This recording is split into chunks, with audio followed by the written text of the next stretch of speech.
Hi, I am CagerOnTwoWheels and today we'll be reviewing the Yamaha Ténéré 700 off-roads.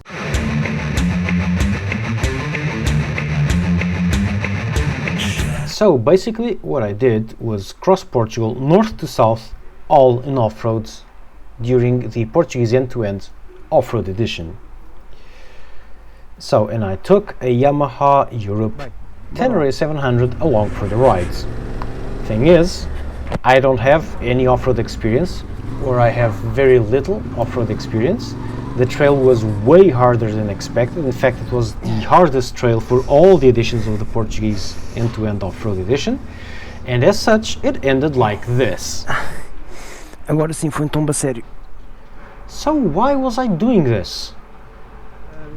While I already did one review of the Ténéré 700 on and off-road, the off-road part was very light, because it's a dealership bike. I can't very well drop a dealership bike, okay, it'll be expensive.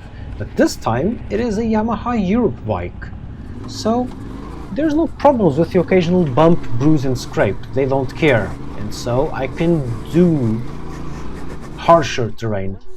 If this happens, I won't have any problems, at least regarding the bike, not quite regarding my knee. So what did I think of the Ténéré 700's off-road on proper off-road on the short time I was with it? Well, it is exactly as I said on the other review, and as Yamaha says on the tin, it is a true go-anywhere bike. It is a great bike for the person with no experience that wants to start learning with their daily runner, with their daily commuter, with their one bike. And so that one bike can do the on-road and the off-road easily, both equally easily.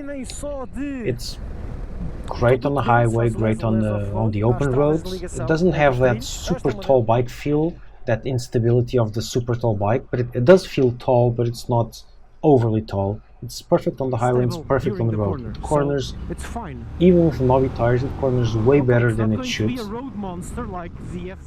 And it works much better on the highway than it has any rights to.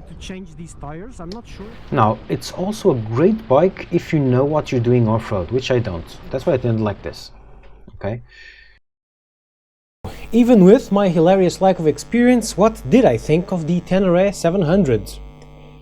It is, straight out of the box, a fully functional, proper adventure road/off-road bike. And in that, it is absolutely amazing. It just works out of the box. Look at this. I beached it on some very deep sand. I'm standing up and the bike is also standing completely up. I'm not touching the bike. It's completely beached and it's fully stock. The only non-stock thing is that adapter for the cell phone. And to get started again, what did I have to do? I just sat down, engaged first gear, and the stock tires just managed to grab the loose sand and just propelled me forward with not much of an issue. On this part here, I stopped on a very steep uphill, so steep that when I stopped it started sliding backwards, so I had to quickly shift feet and apply the rear brake so I wouldn't slide all the way back down to the start of the hill. And then to start again, I thought I was going to have a lot of trouble starting again, but no, I just engaged first gear and started normally, and it just gripped and went. Even in unbelievably uneven terrain, me with no experience could simply keep the throttle semi-open, keep it in second gear, and just let the bike go, and it would just do its thing. It was very easy. It's not filmed, but I also went through some very deep and very loose sand with the bike sliding and moving around, and I was never out of control, I was never in panic, I was just simply going. Sometimes I was a bit of a passenger because the bike knew how to do that better than I did, but I could do it. I could just simply let it flow, and it just went, and it went fine until, you know. Now, going off-road, it is a bit idiot-proof. It is light enough that you can still fully control it, even with my limited experience.